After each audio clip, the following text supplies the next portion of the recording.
ஒரு முறை சிவபெருமான் கைலாசத்தில் தவம் செய்து கொண்டிருந்தார். பார்வதி தேவி அங்கு தனிமையில் இருந்தார்.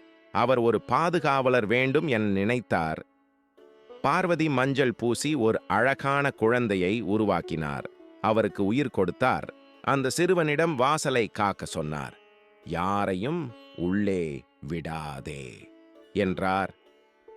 சிவபெருமான் தவம் முடித்து வீடு திரும்பினார். இளம் சிறுவன் அவரை தடுத்தார். கோபம் கொண்ட சிவன் திரிசூலத்தால் சிறுவனின் தலையை துண்டித்தார். பார்வதி கதறி அழுதார். சிவன் தன் மகனை மீண்டும் உயிர்ப்பிக்க விரும்பினார். வடதிசையில் தூங்கும் முதல் உயிரின் தலையை கொண்டு வர உத்தரவிட்டார். யானையின் தலையை பொருத்தி கணேசரை உயிர்ப்பித்தார். உலகம் அவரை வணங்கியது.